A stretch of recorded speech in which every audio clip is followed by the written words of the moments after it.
Good morning students. आज हम लोग चलते हैं चैप्टर 5 का पार्ट 3 शुरू करते हैं।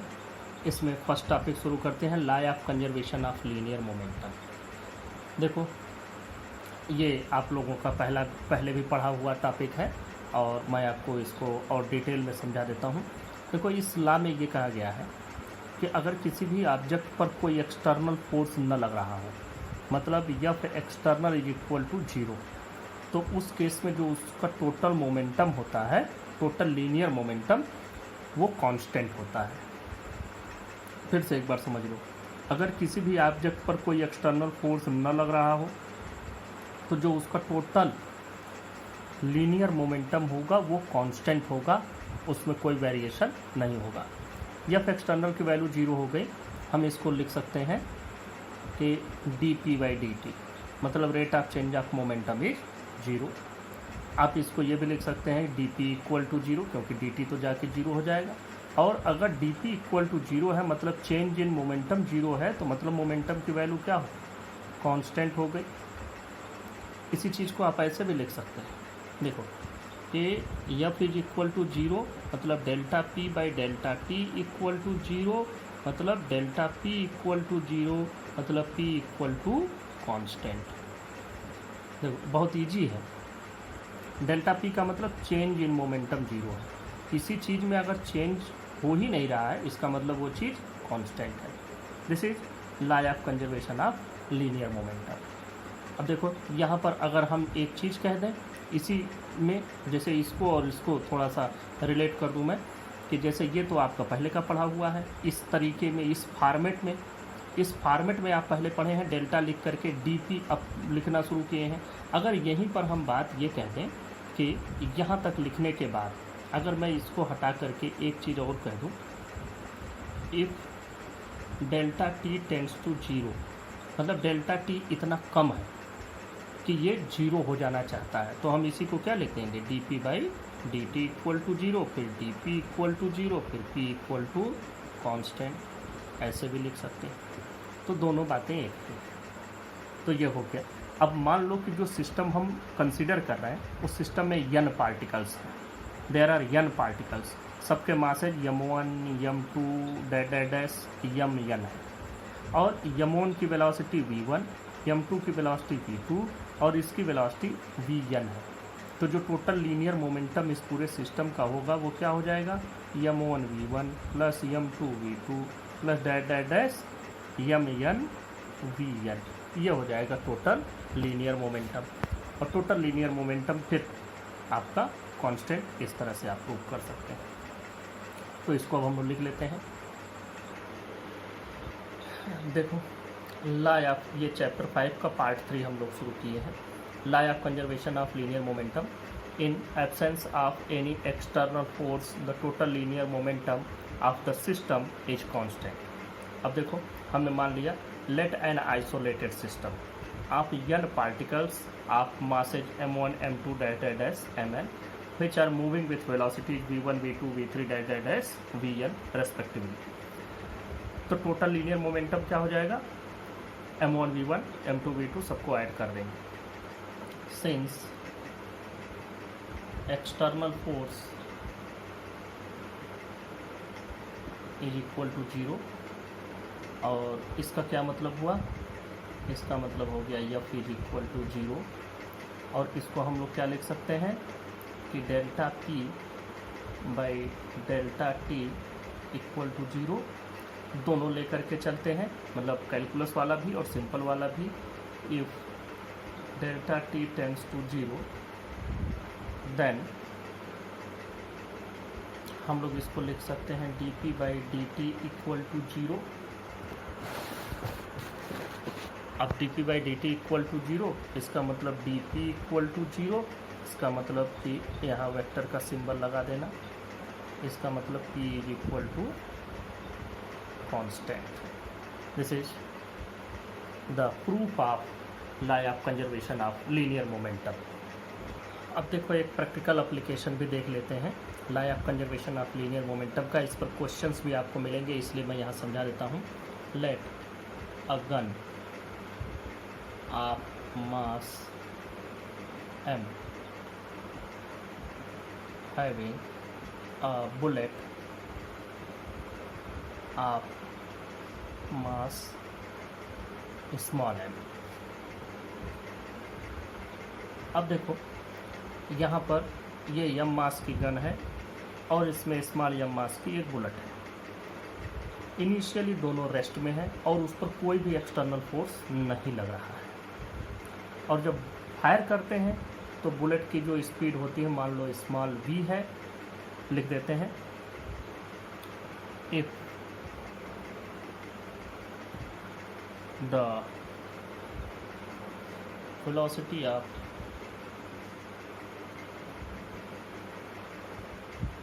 bullet is v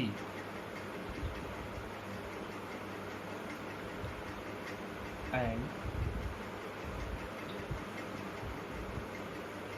velocity of gun is capital V after firing, then firing के बाद हमने मान लिया कि if the velocity of bullet is v and velocity of gun is capital V after firing, then since there is no external force, कोई external force तो इस पर लगा नहीं, तो अगर कोई एक्सटर्नल फोर्स नहीं लगा तो इसका मतलब F इज इक्वल टू 0। इसका मतलब कि हम इस पर law of conservation of linear momentum लगा सकते हैं। मतलब the momentum before firing must be equal to the momentum after firing from the law of conservation of linear momentum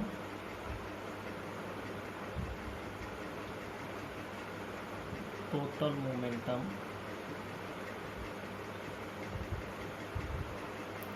before firing is equal to total momentum after firing। अब देखो before firing जो momentum था दोनों की velocity 0 थी, मतलब कि total momentum before firing 0 था। आफ्टर फायरिंग इसका मोमेंटम हो गया mv बुलेट का और गन का मोमेंटम हो गया mv। अब देखो अगर हमको इसकी स्पीड चाहिए, इसकी वेलोसिटी चाहिए कि if the velocity of the bullet is small v then what will be the velocity of gun. तो देखो हम इधर कर दें minus mv equal to mv, तो v की वैल्यू क्या हो जाएगी minus mv divided by capital M। You don't have to remember this formula because when it is required we will derive it. तो जब भी हमें ज़रूरत होगी डिराइव करेंगे, याद करने की कोई ज़रूरत नहीं है। लेकिन कैसे निकला, अब यहाँ नेगेटिव सिंबल क्या बता रहा है, नेगेटिव साइन ये हमको बता रहा है कि जो इसकी वेलोसिटी होगी वह इसकी वेलोसिटी के अपोजिट होगा। तो अगर बुलेट इस डायरेक्शन में चलता है तो गन इस डायरेक्शन में थोड़ा सा उसको झटका लगेगा। ये this is the practical application of law of conservation of momentum. देखो एक new topic, motion of connected bodies. इस पर भी आपको न्यूमेरिकल क्वेश्चंस मिलते हैं। देखो है क्या कि इसमें एक ये पुली लगी हुई है, ये पुली मूव कर सकती है। मूव करने का मतलब रोटेट हो जाएगी अपने एक्सिस पर। अब जब ये अपने एक्सिस पर रोटेट हो सकती है तो इस पर एक धागे से दो ऑब्जेक्ट जोड़े गए हैं, एक कैपिटल एम एक स्मॉल एम, और हम इसमें ये मान लेते हैं कि let capital M is greater than small m. अब होगा क्या, अब होगा ये कि ये जिधर ज़्यादा वाला मास होगा उधर की ओर ये मूव करेगा, मतलब कि इसका मोशन इस डायरेक्शन में ऐसे होगा। अब ज़रा इसमें एक चीज़ देखो, इसका जो वेट है वह mg इधर नीचे की ओर है, इसका वेट mg इधर नीचे की ओर है, और जब ये चलना शुरू करता है इस डायरेक्शन में तो मान लो कि जो इसको एक्सेलरेशन मिलता है वो मिलता है स्मॉल a, और मान लो टेंशन इस रस्सी में आता है कैपिटल टी, तो जो टेंशन इधर है वही टेंशन इधर भी आएगा, क्योंकि ये रोप इज कनेक्टेड रोप है, तो इसमें टेंशन एक ही आएगा, ये दोनों की वजह से जो टेंशन है। अब देखो इसमें ये भी ध्यान देना है कि हम अब इसके मोशन को डिस्क्राइब करना चाहते हैं। कैसे डिस्क्राइब करेंगे? यहाँ पर कौन सा ज़्यादा होगा? हम अगर इसकी बात करें, कैपिटल यम वाले की बात करें, तो यम जी ज़्यादा होगा टी से, तभी ये डाउनवर्ड मोशन करेगा। तो इसका मतलब एम जी माइनस टी, नेट फोर्स जो इस पर कितना होगा? यम जी माइनस टी। यम जी ज़्यादा है इसलिए यम जी में से टी को हमने डिडक्ट कर दिया। अगर अब हम इसके मोशन पर जाएंगे तो ये उल्टा हो जाएगा, देखना। तो ये एम जी ज़्यादा है, टी कम है, तो इस पर नेट फोर्स हो गया एम जी माइनस टी, और force F is equal to M में होता है, तो जो एक्सेलरेशन इसका ए है, तो इसको हम लिखेंगे कैपिटल एम इंटू ए। ये नेट फोर्स की वैल्यू हमने लिख दी, F is equal to M में लिखा, और टोटल फोर्स इस पर कितना होगा? Downward minus upward. अब इसके लिए बात करते हैं। यह देखो इसमें यह ऊपर की ओर मूव कर रहा है, या नीचे की मूव कर रहा था, तो यम जी माइनस टी किया, इसमें टी ज़्यादा होगा तब ये यम जी को ऊपर की ओर खींचे ले जा रहा है, मतलब यहाँ पर हो जाएगा T minus m ji is equal to, अब इसका भी एक्सेलरेशन ए ही है, तो स्मॉल एम में दोनों को ऐड कर देते हैं। ऐड करेंगे तो हमको क्या मिलेगा? टी से टी कैंसिल हो जाएगा, M G plus M ji is equal to, देखो यहाँ पर हम ए कॉमन ले लें तो capital M plus small M into A, ये वैल्यू आई, और यहाँ सॉरी एक चीज़ गलती हो गई, एम जी माइनस होगा यहाँ, ये एम जी माइनस, ये दोनों ऐड हो जाएंगे। अब देखो यहाँ पर अगर जी कॉमन ले लेते हो तो capital M minus small m, और इधर capital M plus small M.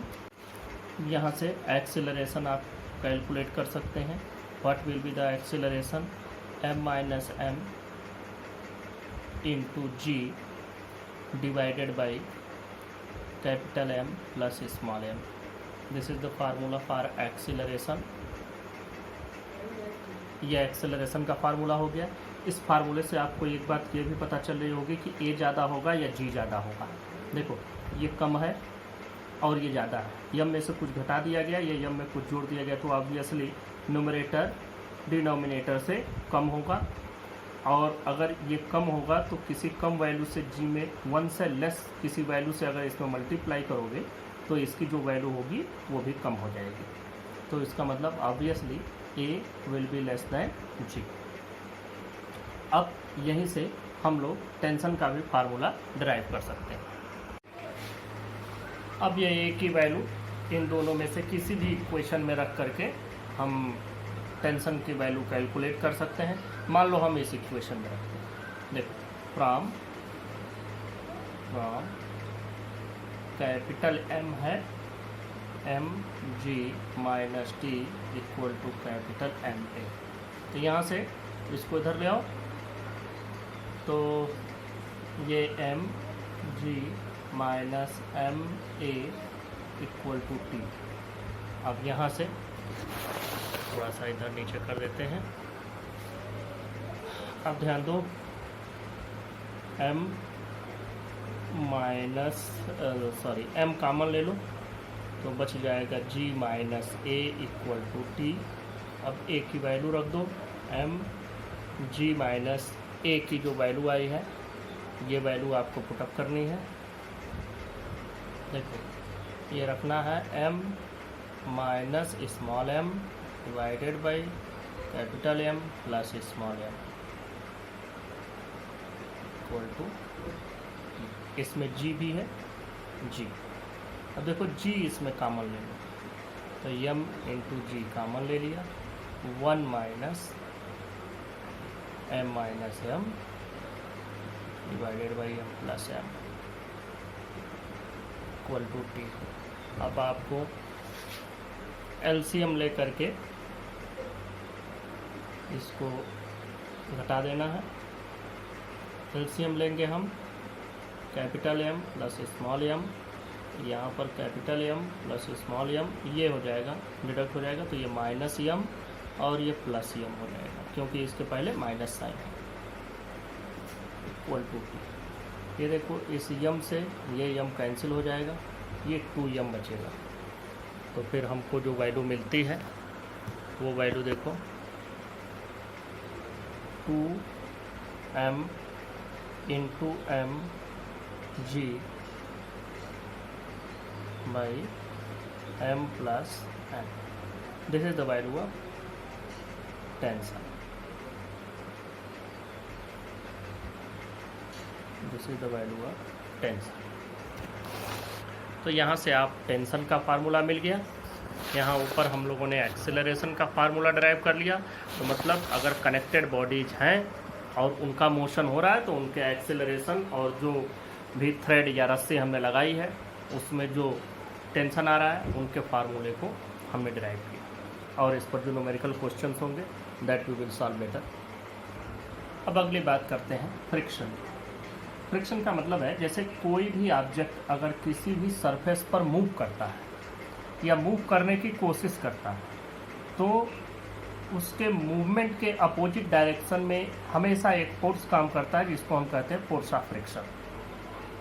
देखो ये चीज़ है, अगर हम इसको स्लाइड करते हैं तो भी हम अगर इसको थोड़ा सा पुश करके छोड़ दें तो थोड़ी देर में रुक गया। अगर हम इसको ऐसे चला दें तो भी ये चल करके थोड़ी देर में रुक जाएगा। और इसका मतलब ये होगा कि इसको रोकने वाला कोई न कोई फोर्स इस पर है। आप एक बॉल चला दें वो जा करके रुक जाएगी, इसका मतलब उसके मोशन के अपोजिट डायरेक्शन में कोई न कोई फोर्स काम कर रहा है जिसकी वजह से इसका मोशन रुक जाता है थोड़ी देर के बाद। तो जब भी एक सरफेस दूसरे सरफेस पर स्लाइड करेगा, मूव करेगा किसी भी तरीके से, चाहे वह रोलिंग चाहे स्लाइडिंग, किसी तरह का मोशन करेगा, तो उस मोशन के दौरान उसके अपोजिट डायरेक्शन में एक फोर्स काम करेगा। उस फोर्स को हम कहते हैं फ्रिक्शनल फोर्स और friction. This force is known as friction. अब इस फ्रिक्शन में क्यों होता है फ्रिक्शन? फ्रिक्शन इसलिए होता है कि इसके मॉलिक्यूल्स, इस जो सरफेस है, इस सरफेस के मॉलिक्यूल्स के जब कांटेक्ट में आते हैं तो इनके कांटेक्ट, इनके इंटरेक्शन की वजह से इनके बीच में जो फोर्स लगता है उसी की वजह से फ्रिक्शनल फोर्स एग्जिस्टेंस में आता है। तो इसकी डेफिनेशन लिखते हैं। देखो इसका definition, whenever a body moves or tends to move over the surface of another body, a force exists parallel to the surface of contact and opposes the relative motion.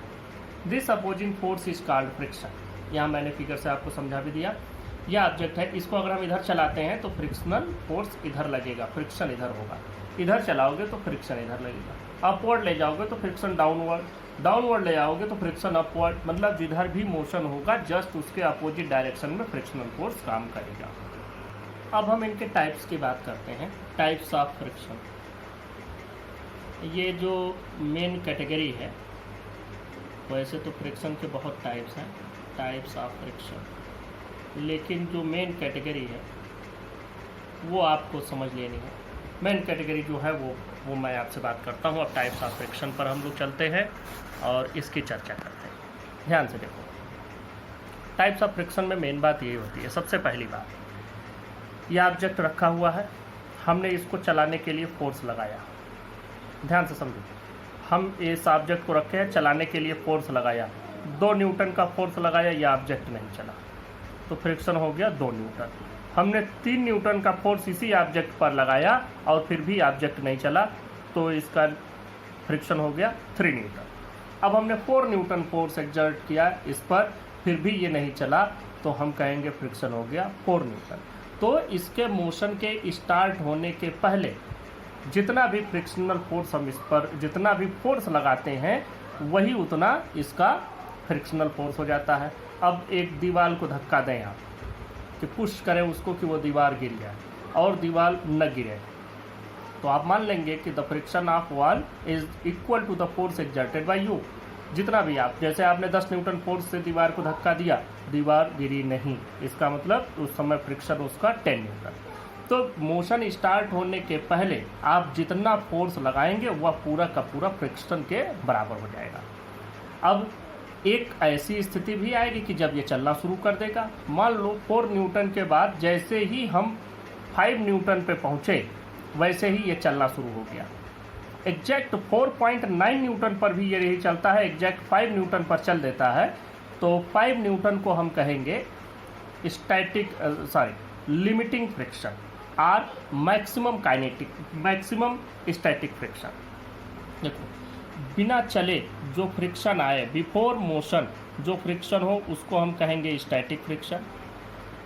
ध्यान से समझो, before start of the motion जितना भी आप force लगाएंगे वही friction हो जाएगा और उस फ्रिक्शन को हम कहेंगे स्टैटिक फ्रिक्शन। वह फोर्स जिस पर कि यह एग्जैक्ट अब चल ही देगा उस फोर्स को हम कहेंगे मैक्सिमम स्टैटिक फ्रिक्शन या लिमिटिंग फ्रिक्शन। उसका नाम होगा मैक्सिमम है, मैंने स्टैटिक फ्रिक्शन की मैक्सिमम वैल्यू जहाँ तक कि इसका मोशन नहीं होता है। अब उसके बाद इस मैक्सिमम स्टैटिक फ्रिक्शन मतलब अब मूव कर जाएगा, तो उसको हम कहेंगे मैक्सिमम स्टैटिक फ्रिक्शन या लिमिटिंग फ्रिक्शन। जब ये चलना शुरू कर देगा तो हम कहेंगे काइनेटिक फ्रिक्शन या डायनेमिक फ्रिक्शन। तो चलना जब शुरू कर देगा तब जो फ्रिक्शनल फोर्स काम करेगा उसको हम काइनेटिक फ्रिक्शन या डायनेमिक फ्रिक्शन बोलते हैं। दूसरी बात, अगर ये स्लाइड कर रहा है तो जो फ्रिक्शन आ रहा है वो स्लाइडिंग फ्रिक्शन, ये रोल करने पर जो फ्रिक्शन आ रहा है वो रोलिंग फ्रिक्शन। ये चारों बातें आपके समझ में आ जानी चाहिए। Before the start of motion the force of friction is called static friction. The maximum value of static friction is called maximum static friction or limiting friction. And the friction which comes into existence after the start of motion is called dynamic friction or kinetic friction. And the friction which comes into play when object slides over the surface of another is called sliding friction. And the frictional force which exists during the rolling of an object on the surface of another is called rolling friction. इसके definitions लिख लेते हैं। अब देखें types of friction में there are following major categories of friction. Number 1 static friction, इसको f से represent करते हैं, सफिक्स में एस लगा देंगे। The friction before one body actually starts moving over the another is called static friction, f s. दूसरा है limiting और मैक्सिमम स्टैटिक फ्रिक्शन, मतलब कि maximum static friction when a body just starts moving over the surface of another body is called limiting और maximum static friction and represented by F S max. तीसरा है kinetic or dynamic friction. देखो, ये तब आता है the friction when a body is in a state of steady motion over the surface of another body is called kinetic or dynamic friction represented by F K. Kinetic friction can be divided into 2 categories. ये 2 category में divide हो सकता है। मैंने बताया motion 2 तरह का होगा, या तो स्लाइड करके चलेगा या तो रोल करके चलेगा। तो देखो, पहला है sliding. The friction when a body slides over the surface of another body is called sliding friction. दूसरा है rolling friction. The friction when a body rolls over the surface of another body is called rolling friction. ये friction के types आपके complete होते हैं। अब देखो, laws of limiting friction. Limiting friction के कुछ रूल्स होते हैं कि किन पर वो डिपेंड करेगा, किन पर नहीं डिपेंड करेगा, यही उसके रूल्स हो गए। तो इन रूल्स में आपको ध्यान से समझना है क्या क्या रूल्स होते हैं। पहला रूल है limiting friction depends on the nature of surfaces in contact and on their roughness. कितना रफ है, कितना स्मूथ है और कैसा सरफेस है, इस पर डिपेंडेंसी होगी। It does not depend on the size और एरिया ऑफ द सरफेसेज, उस पर डिपेंडेंसी नहीं होती है। इट इज टेंजेंशियल और parallel to the surfaces in contact and is directed towards the opposite to the direction of motion of the body. और तीसरा है for a given surface limiting friction is directly proportional to the normal reaction. अब ये वाली बात आपको समझनी है और इसको अच्छे से समझो। देखो, यहाँ हमने एक ऑब्जेक्ट बना दिया। इस ऑब्जेक्ट को अगर हम इस सरफेस पर प्लेस कर दें और इस डायरेक्शन में इसको मूव कराने की कोशिश करें तो इस डायरेक्शन में फ्रिक्शन लगेगा। यहाँ लिमिटिंग फ्रिक्शन की बात कर रहे हैं तो F S max. This is the वी न दो, क्योंकि अभी चल देगा तब तो वी वेलोसिटी से चलने लगेगा तब तो काइनेटिक फ्रिक्शन आ जाएगा। ये डायरेक्शन ऑफ मोशन, इसको हम कह देते हैं डायरेक्शन ऑफ मोशन। इधर ये मूव करना चाहता है। अगर इस ऑब्जेक्ट का मास यम हो तो जो इसका वेट होगा it will act downward mg and अगर कहीं भी हम कोई फोर्स लगाते हैं तो according to the third law of Newton, law of action reaction के अकॉर्डिंग कहीं भी कोई फोर्स एक्सर्ट करोगे तो जस्ट उसके अपोजिट डायरेक्शन में रिएक्शन होगा। तो इसका जो अपोजिट डायरेक्शन में रिएक्शन होगा ग्राउंड का या इस सरफेस का, इस बॉडी पर जो रिएक्शन होगा वो रिएक्शन आर हम इधर की ओर मान लेते हैं। It will be just equal to the mg। अब देखो यहाँ पर क्या कहा जा रहा है कि जो भी फ्रिक्शनल फोर्स होगा या लिमिटिंग फ्रिक्शन की जो वैल्यू आएगी Fs max will be directly proportional to the normal reaction. ये बात ऐसे भी समझ में आ जाती है कि अगर कोई बहुत भारी ऑब्जेक्ट है उसको खिसकाना है तो बहुत सारा फोर्स रिक्वायर्ड होगा। क्यों? क्योंकि उसका फ्रिक्शन भी ज़्यादा है। तो फ्रिक्शन डिपेंड कर रहा है नॉर्मल रिएक्शन पर, क्योंकि वेट ज़्यादा होगा तो रिएक्शन भी ज़्यादा होगा। तो हमें तो रिएक्शन से ही मतलब है, तो ये इसके बराबर हो गया। अब जब हम यहाँ प्रोपोर्शनलिटी साइन हटाएंगे तो Fs max can be written equal to mu S R. अब यहाँ म्यू एस को हम कहेंगे कोफिशिएंट ऑफ, देखो where mu S is equal to coefficient of limiting friction,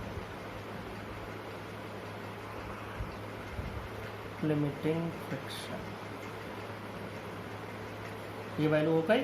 अब अगर हम coefficient of limiting friction calculate करना चाहें तो आप देखो म्यू एस की जो वैल्यू होगी वो हो जाएगी Fs max divided by are.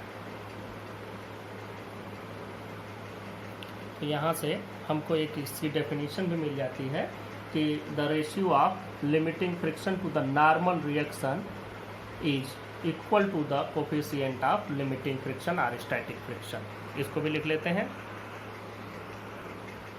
The coefficient of limiting friction is the ratio of limiting friction to the normal reaction. अब यहीं से एक चीज़ और भी देखते हैं कि फॉर काइनेटिक फ्रिक्शन सभी रूल्स जो भी हैं ये सभी रूल्स काइनेटिक फ्रिक्शन के लिए भी लगते हैं। तो फॉर काइनेटिक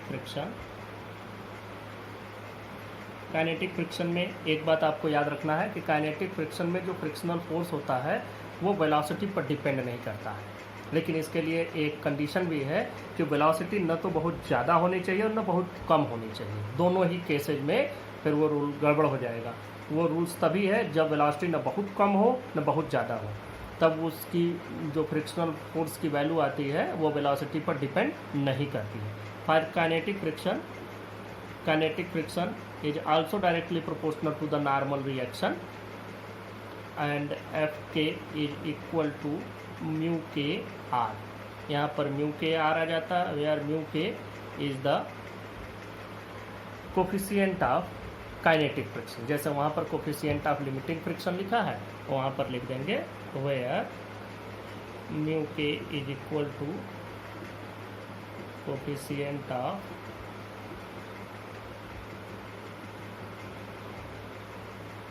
काइनेटिक फ्रिक्शन। अब यहाँ एक बात और भी आपको ध्यान देना चाहिए कि जब एक ऑब्जेक्ट अभी चल नहीं रहा है तब तक तो आप इस पर फोर्स लगा रहे हैं कि ये चले। जब ये चल देता है तो थोड़ा आसान हो जाता है इसको और आगे पुश करना, और आप आराम से, जैसे एक कार को ही आप पुश करते हैं तो आप उसको ध्यान में लाइए कि जब पहले उसको थोड़ा सा खिसकाना होता है तो थोड़ा ज़्यादा फोर्स लगाते हैं, लेकिन जब एक बार चल देता है तब अगर 3 लोग मिलके उसको धक्का दिए तो अगर 2 जना हट भी जाए तो भी वो आगे बढ़ती चली जाती है। मतलब ये हो गया कि काइनेटिक फ्रिक्शन की जो वैल्यू आती है वो इस लिमिटिंग फ्रिक्शन से थोड़ी कम होती है, और इसका मतलब ये हो गया कि जो कोफिशिएंट है काइनेटिक फ्रिक्शन का वो हमेशा लिमिटिंग फ्रिक्शन के कोफिशिएंट से कम होगा। मतलब म्यू के is always less than mu S. ये लिमिटिंग फ्रिक्शन के the coefficient of limiting friction is always greater than the coefficient of kinetic friction, और काइनेटिक फ्रिक्शन का कोफिशिएंट इसके कोफिशिएंट से हमेशा कम होता है। अब बात करते हैं लॉज ऑफ रोलिंग फ्रिक्शन की। तो लॉज ऑफ रोलिंग फ्रिक्शन में देखो ये एक व्हील है, पहिया ले लिया जिसका रेडियस है स्मॉल आर, ये वी वेलोसिटी से इधर चलेगा तो इसमें फ्रिक्शनल फोर्स एफ आर इस डायरेक्शन में लग रहा है। देखो इसका भी मास यम है तो यम जी वेट हो गया और आर इसका नॉर्मल रिएक्शन हो गया। अब यहाँ पर देखो इसके बहुत ज़्यादा हमें नहीं लिखना है क्योंकि सब कुछ तो लिख चुके हैं, जितने रूल्स हैं सभी रूल्स वही हैं कि ये टेंजेंशियल होगा, पैरेलल होगा, opposite to the direction of motion होगा, ये सारी चीज़ें वही हैं। बस आपको दो एक पॉइंट लिखने हैं और वो ये पॉइंट है कि F R is directly proportional to the R, जैसे कि बाकी फ्रिक्शन में रहा है कि frictional force is always directly proportional to the normal reaction. And F R, इसमें एक्सपेरिमेंटली ये पाया गया कि अगर इस व्हील की रेडियस हम बढ़ाते जाते हैं तो फ्रिक्शनल फोर्स कम लगता है। तो F R is inversely proportional to the radius of the wheel, R means radius of wheel. तो यहाँ से हमको एक और मिलता है कि F R is directly proportional to the normal reaction by radius. तो F R is equal to mu R into R by R. This is the formula for rolling friction where mu R represent the coefficient of rolling friction, where mu r is equal to coefficient of rolling friction, coefficient of rolling friction। अब देखो यहाँ पर r अगर ज़्यादा है तो frictional force कम है, इसीलिए आप देखें जो बहुत हैवी लोडेड व्हीकल्स होती हैं जैसे ट्रक, बस, इनके जो पहिए बनाए जाते हैं वो भी बड़े व्हील के बनाए जाते हैं। उनका न सिर्फ उनकी थिकनेस ज़्यादा होती है, आप उनकी चौड़ाई देखेंगे, चौड़ाई भी ज़्यादा है, बल्कि साथ में उनकी ऊंचाई भी बढ़ जाती है। अगर ऐसा न होता, इस पर डिपेंडेंसी न होती तो पहिए चौड़े बना दिए जाते, लेकिन छोटे पहिए होते जैसे कि कार वगैरह में होते हैं। लेकिन नहीं, इस पर रेडियस अगर बढ़ा दिया जाता है तो फ्रिक्शनल फोर्स भी घट जाता है। इसी फ्रिक्शन को मिनिमाइज करने के लिए हम लोग इसके रेडियस को बड़ा कर देते हैं। और थिकनेस बड़ी इसलिए की जाती है जिससे कि उन पर प्रेशर अगर बहुत ज़्यादा पड़े, जिससे उनकी चौड़ाई हम बढ़ाए जाते हैं कि प्रेशर बहुत ज़्यादा पड़े तो भी वो फटे नहीं। दूसरी बात यह है कि ब्रेक लगाया जाए तो रुक भी जाए। Friction is called necessary evil, इसको हम लोग नेसेसरी एविल के नाम से जानते हैं। फ्रिक्शनल फोर्स आपको लग रहा है कि इसको मिनिमाइज करने के लिए तमाम उपाय किए जा रहे हैं, तो है ही क्यों, तो ये न रहे तो भी बहुत मुश्किल होगी। आप एक बाइक लेकर के फिर सड़क पर नहीं चल पाएंगे क्योंकि आप रोक नहीं पाएंगे, एक बार मोशन स्टार्ट हुआ तो चलता ही जाएगा। तो इस तरह से friction is necessary also. Friction को रिड्यूस करने के लिए तमाम तरीके के लुब्रिकेंट यूज किए जाते हैं जिससे फ्रिक्शनल फोर्स कम हो जाए, स्लिपिंग उस पर ज़्यादा हो, इस तरह की चीज़ें हम लोग यूज करते हैं। और रेडियस बड़ी करते हैं, ग्रीस यूज करते हैं व्हील्स के अंदर, लुब्रिकेंट्स यूज किए जाते हैं जहाँ पिस्टन चलता है। तो इस तरीके से फ्रिक्शनल फोर्स को जहाँ ज़रूरी होता है कम भी करते हैं, और जहाँ ग्रिपिंग की ज़रूरत होती है वहाँ पर हम लोग टायर को चौड़ा करते हैं, थिकनेस उसकी बढ़ाते हैं, एक्सेट्रा। तो ये फ्रिक्शन की बातें हो गई। अब नेक्स्ट टॉपिक पर चलते हैं। Next topic angle of friction. ध्यान दो, मान लो कि ये कोई ऑब्जेक्ट है और इसको किसी सरफेस पर रखा गया है, तो ऑब्वियसली इसका वेट mg नीचे और इस वेट का एक नॉर्मल रिएक्शन नॉर्मल डायरेक्शन में। मान लो कि हम इसको इधर की ओर मूव कराना चाहते हैं, this is the direction of motion, तो फ्रिक्शनल फोर्स एफएस मैक्स इधर की ओर होगा। लिमिटिंग फ्रिक्शन की बात हम कर रहे हैं, क्योंकि स्टैटिक फ्रिक्शन जनरली हम लोग बात नहीं करते हैं, इसलिए कि स्टैटिक फ्रिक्शन की वैल्यू चेंज होती रहती है जितना आप फोर्स लगाते हो उस पर, लेकिन लिमिटिंग फ्रिक्शन की वैल्यू एक ऑब्जेक्ट और उस सरफेस के लिए जनरली कांस्टेंट ही पाते हैं हम। अब देखो कि ये तो हो गया फ्रिक्शनल फोर्स, हम इस फ्रिक्शनल फोर्स को यहाँ बना लें। अगर हम ये फ्रिक्शनल फोर्स यहाँ मान लें तो इस इस नॉर्मल रिएक्शन और इस फ्रिक्शनल फोर्स का कोई ना कोई रिजल्टेंट होगा। रिजल्टेंट हम तब पाएंगे जब इन दोनों को ऐड कर देंगे। तो मान लो पैरेललोग्राम मेथड से हम ऐड करें, इसके बराबर इसके पैरेलल लाइन इधर ड्रा करें, इसके पैरेलल लाइन इधर ड्रा करें, तो ये हमारा हो जाएगा resultant of normal reaction and limiting friction. अब यह रिजल्टेंट इस नॉर्मल रिएक्शन के साथ जो एंगल बनाता है, इसी एंगल को हम कहते हैं एंगल ऑफ फ्रिक्शन। फिर से एक बार ध्यान से समझिए। The angle between the resultant of normal reaction and limiting friction and normal reaction. दो बार नॉर्मल रिएक्शन आया। नॉर्मल रिएक्शन और लिमिटिंग फ्रिक्शन का रिजल्टेंट नॉर्मल रिएक्शन से जो एंगल बनाएगा उसी को the angle formed by the resultant of normal reaction and limiting friction to the normal reaction is called angle of friction. This is known as angle of friction. तो इसकी definition लिखते हैं और फिर इसके लिए फार्मूला डिराइव करते हैं। ये हो गया आपका resultant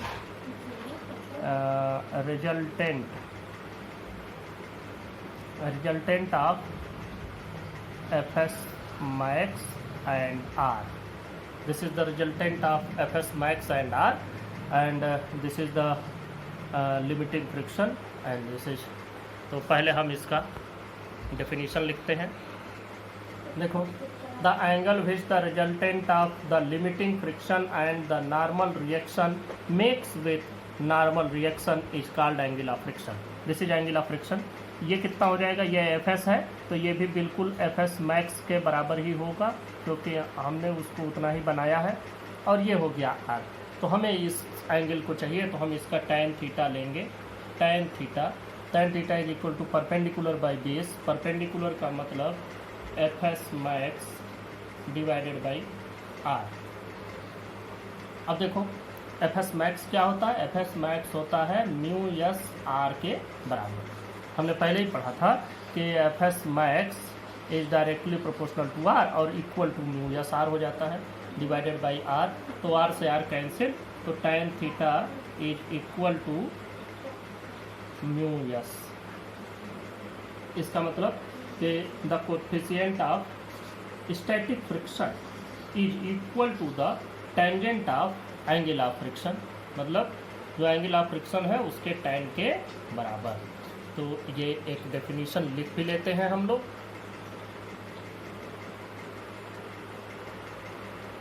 plus the coefficient of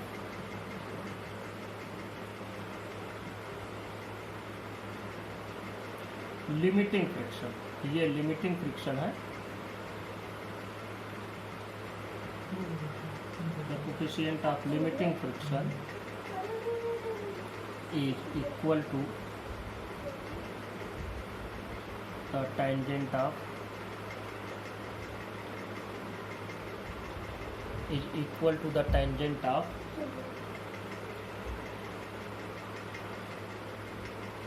angle of friction। यहाँ से आपको मिल गया ये कि tangent of angle of friction is equal to the coefficient of limiting friction। अब नेक्स्ट टॉपिक, अब बात करते हैं एंगल ऑफ रिपोज की। इसके लिए मान लो कि ये एक सरफेस है, इस सरफेस के ऊपर एक ऑब्जेक्ट रखा हुआ है। अब अगर हम इसको थोड़ा सा इंक्लाइंड करते चले जाएं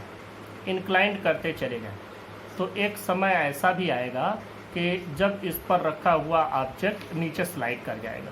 तो यह मिनिमम एंगल इसका हॉरिजॉन्टल प्लेन के साथ इस सरफेस का मिनिमम एंगल जिस पर कि इस पर रखा हुआ object just start sliding down is called angle of repose. तो हम क्या कहेंगे, the angle between the horizontal and an inclined plane at which this is the minimum angle at which the object kept at this surface just start sliding down is called angle of repose. तो पहले हम लोग इसकी definition लिख लें।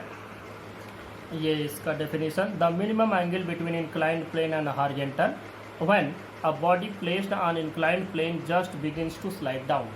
अब ये कितना हो, अब हम लोग इसका फिगर बना लेते हैं। ये इंक्लाइंड प्लेन बना लिया, ये हॉरिजॉन्टल बना लिया, और ये हमने बना लिया हॉरिजॉन्टल से इसका। इस पर एक ऑब्जेक्ट प्लेस कर दिया।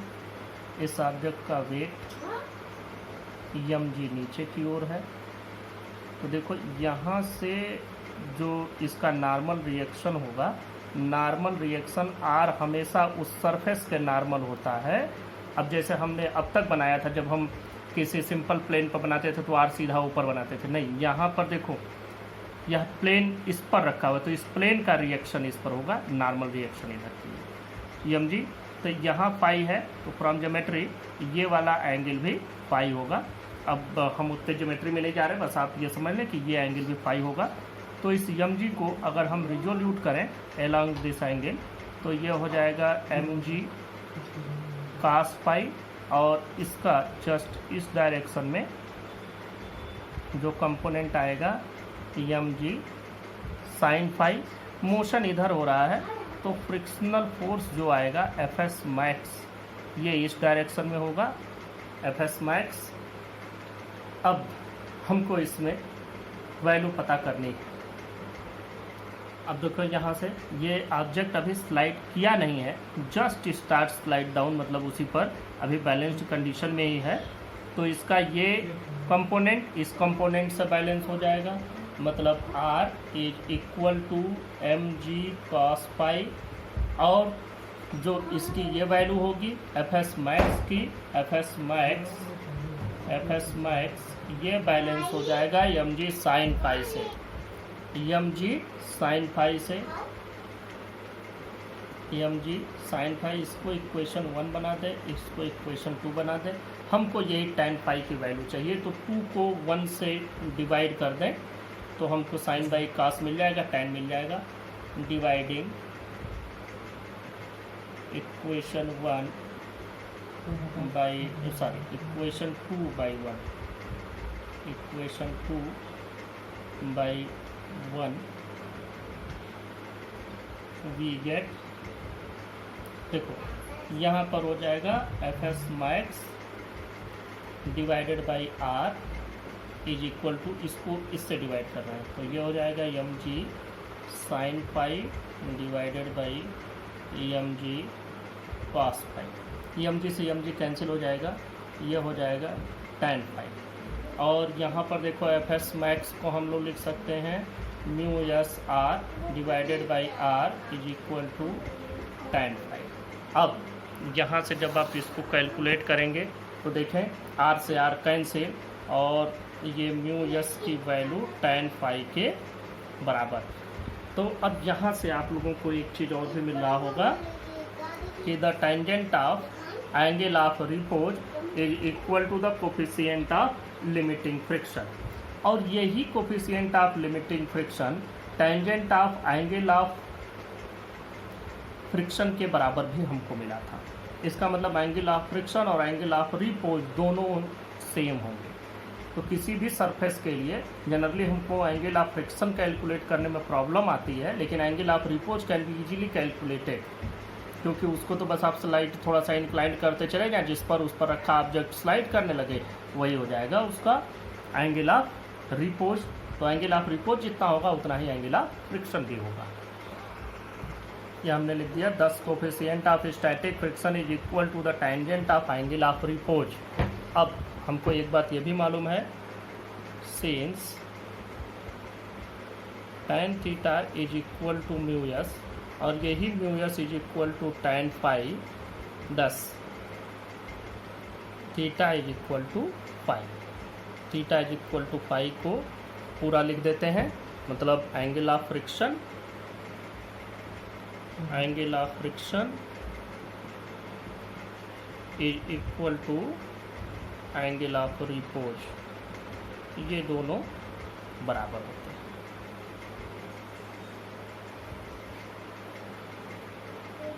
हैं। ये फ्रिक्शन की बात हो गई। अब इसी से रिलेटेड एक टॉपिक और है कि acceleration of a body sliding down a rough inclined plane. ये रफ इंक्लाइंड प्लेन हमने ले लिया, इस पर एक ऑब्जेक्ट रख दिया, normal reaction R, M G नीचे, थीटा अगर इसका एंगल है between the horizontal and inclined plane तो ये एम जी कॉस थीटा, ये M G sine theta. M G को रिजोल्यूट कर दिया तो ये एम जी कॉस थीटा हो गया थीटा एंगल पर, और ये इसका perpendicular component M G sine theta. अब देखो, अगर ये ऑब्जेक्ट नीचे ए एक्सेलरेशन से स्लाइड हो रहा हो, मान लो कि ये इस ए एक्सेलरेशन से नीचे स्लाइड हो रहा, तो हमको यही एक्सेलरेशन चाहिए। तो पहले तो देखो यहाँ पर आर की जो वैल्यू है वो mg cos थीटा से बैलेंस हो गया, और जो इस पर नेट फोर्स है, net force on object, net force on object, object body एक ही चीज़ है, नेट फोर्स कितना होगा, क्योंकि ये नीचे की ओर जा रहा है तो नीचे वाला ज़्यादा होगा, तो mg साइन थीटा और माइनस एफ के, माइनस एफ के, ये इस पर नेट फोर्स हो गया, ये इस पर नेट फोर्स हो गया। और net force F is equal to M A के बराबर होता है, तो ये लिख दो mg sine theta minus F के हम लोग स्लाइड कर रहा है इसलिए यहाँ काइनेटिक फ्रिक्शन आएगा, लिमिटेड फ्रिक्शन नहीं लिखेंगे। तो ये एफ के की वैल्यू क्या होता है, म्यू के आर। अब देखें आर की भी वैल्यू रख दें, mg cos थीटा, तो m A is equal to mg sine theta minus ये रख दो आर इंटू mg, सॉरी ये म्यू के इंटू आर की वैल्यू हो जाएगी mg cos थीटा। अब देखो m सब में है तो m कैन बी कैंसल्ड, सब कॉमन लेके काट सकते हैं। तो अब देखो a इज इक्वल टू कितना हो जाएगा, g sign theta minus mu के g cos थीटा। आप चाहें तो g कॉमन भी ले सकते हैं। ये हो जाएगा एक्सेलरेशन। अगर थीटा एंगल पर इंक्लाइंड किसी प्लेन से कोई ऑब्जेक्ट स्लाइड हो रहा हो तो वो इस एक्सेलरेशन से स्लाइड होगा। देखो एक और फिनोमेना है फ्रिक्शन से रिलेटेड, कि pulling a lawn roller is easier than to push it. देखो लॉन रोलर ऐसा होता है, इस शेप का रहेगा, इसमें हैंडल लगा होता है। अब अगर इसको आपको खींचना है तो आप इधर से ऐसे खींचते चले जाएंगे, इस डायरेक्शन से ऐसे खींचेंगे। पुश करना है तो आप फोर्स ऐसे लगाएंगे, तब ये इसमें हैंडल लगा होता है तो ये आगे की ओर पुश होगा। वैसे खींचने के लिए इधर से आपको खींचना पड़ेगा। तो हम दोनों के लिए बना देते हैं।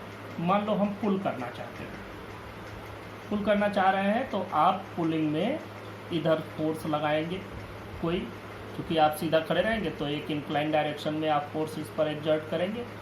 आप ये फोर्स लगाए, मान लो कि ये एंगल बना रहा है थीटा, तो यहाँ पर जो इस फोर्स का कंपोनेंट आएगा वह फोर्स का कंपोनेंट आ जाएगा एफ कॉस थीटा, और इसी का कंपोनेंट यहाँ पर जो आएगा वो हो जाएगा एफ साइन थीटा।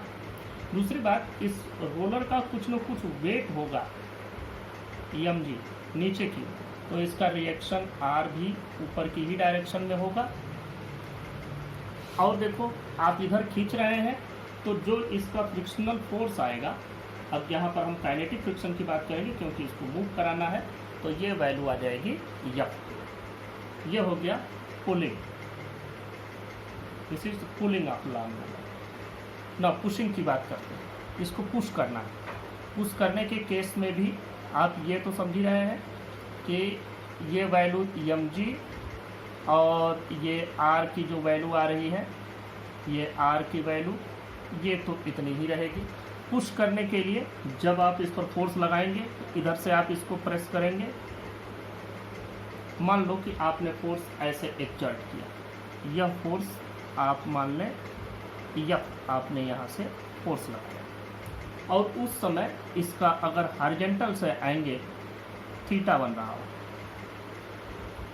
यहाँ से एंगल थीटा बन रहा हो, ये थीटा एंगल पर, तो इसकी वैल्यू जो इधर की ओर आएगी, इस फोर्स का जो कंपोनेंट इसको आगे बढ़ाएगा वो यहाँ पर हो जाएगा एफ कॉस थीटा।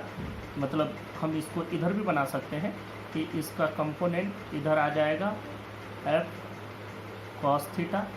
ये एफ भी आप ऐसे बना सकते हैं, एफ यहाँ आ रहा है, थीटा ये होगा, तो vertically opposite angle are equals, ये एफ कॉस थीटा हो गया। और इसका वर्टिकल कंपोनेंट जो आएगा वो हो जाएगा इधर की ओर F sine theta, this is pushing. अब हमको यहाँ प्रूव करना है कि pulling a long roller, pull करना ईजी है कंपैरेटिवली पुश करने में। कैसे हम लोग इन दोनों को करेंगे, तो देखो हम लोग पुलिंग की बात कर लेते हैं। पुलिंग में देखो यह इससे बैलेंस होगा, मतलब R plus F sine theta will be balanced by mg। तो R की वैल्यू हो जाएगी mg minus F sine theta. ये हो गया पुलिंग के लिए। अब अगर R इतना आ रहा है तो जो काइनेटिक फ्रिक्शन आता है एफ के की वैल्यू आपको मिलती है म्यू के आर, ये होता है म्यू के आर। तो ये वैल्यू हो जाएगी म्यू के M ji minus F sine theta. This is for pulling. अब ये पुलिंग के लिए बात हो गई। अब हम लोग पुशिंग के लिए बात कर लेते हैं कि पुश करने पर क्या होगा। पुश करने पर देखो यही आर बैलेंस हो रहा है किससे, M G plus F sine theta इसमें ऐड हो जा रहा है। तो अब जो हमको एफ के की वैल्यू मिलेगी, काइनेटिक फ्रिक्शन की वैल्यू, वो मिलेगी म्यू के आर, और ये जो वैल्यू आएगी वो हो जाएगी म्यू के M G plus F sine theta. अब दोनों को देख लीजिए, आपको खुद ही समझ में आ जाएगा। इसमें फ्रिक्शनल फोर्स बढ़ जा रहा है पुश करने में, क्योंकि एम जी में एफ साइन थीटा ऐड हो रहा है, इसमें एम जी में से एफ साइन थीटा डिडक्ट हो रहा है। इसका मतलब कि कोई भी चीज़ हो जिसको ऐसे पुश करना हो या पुल करना, किसी भी तरह की व्हीकल, किसी भी तरह की गाड़ी या कोई भी ऐसा रोलर, तो उसमें पुश करने में आपको थोड़ा ज़्यादा मेहनत करना पड़ेगा, क्योंकि फ्रिक्शनल फोर्स बढ़ जाता है। पुल करने में थोड़ा सा कम लगेगा, क्योंकि इसमें फ्रिक्शनल फोर्स थोड़ा सा घट जाता है। आपके फोर्स का कंपोनेंट उसमें उसके अपोजिट डायरेक्शन में हो जाता है, इसलिए ये थोड़ा सा कम हो जाता है। तो यहाँ हम नीचे लिख सकते हैं result 10 pulling a long roller, 10 pulling a long roller is easier than to push it, is easier than to push it. This is proved. ये हो गया pulling a long roller is easier than to push it। देखो next topic, bending of a cyclist. इसका मतलब है जैसे आप simple एक साइकिल पर बैठे जा रहे हैं, ऐसे आप किसी टर्न पर ऐसे टर्न होते हैं, तो आप क्या करते हैं, साइकिल ऐसी थोड़ी सी झुक जाती है, चाहे साइकिल हो या बाइक, वो ऐसे थोड़ी सी झुक जाती है। इसीलिए आप देखते होंगे जहाँ पर टर्निंग पॉइंट होता है वहाँ पर रोड भी बिल्कुल ऐसे प्लेन न करके थोड़ा सा ऐसे झुका दिया जाता है, जिससे कि यह इस पर झुक करके चले और जो रिक्वायर्ड सेंट्रीपिटल फोर्स है वो उसको मिल जाए। यह सेंट्रीपिटल फोर्स आप लोगों ने पढ़ लिया था चैप्टर नंबर 4 में, तो जिससे कि वो सेंट्रीपिटल फोर्स उसको मिल जाए। कि जैसे कोई भी सर्कुलर पाथ बनेगा, अब जैसे टर्न तो इतना ही रहा, टर्न इतना ही है, लेकिन यह टर्न क्या है कि ये पूरे, अगर हम इस टर्न को एक गोले में बनाएं तो ये किसी न किसी एक बड़े सर्कुलर पाथ का एक पार्ट हो जाएगा। भले इसके बाद आप सीधा हो जाते हैं, लेकिन यह एक बड़े सर्कुलर पाथ का एक पार्ट है। तो जब भी इस पर कोई भी साइकिलिस्ट चलेगा और यहाँ से गुजरेगा इस टर्निंग पॉइंट से, तो उसको थोड़ा सा बेंड होना है to obtain the required centripetal force, जिससे उसको रिक्वायर्ड सेंट्रीपिटल फोर्स मिल सके। तो वो एंगल कितनी होगी, इसके लिए अब हम लोग एक फिगर ड्रा करते हैं। देखो मान लो कि ये वर्टिकल है और ये हॉरिजॉन्टल है। This is simple vertical and this is horizontal. एक साइकिलिस्ट चल रहा है और ये रही साइकिल। अब यहाँ साइकिल नहीं बनाएंगे, साइकिल का समझो 2 डायमेंशनल फिगर। ये रही सीट और ये सीट पर बैठा हुआ है आदमी, यहाँ पर सीट पर बैठा हुआ आदमी।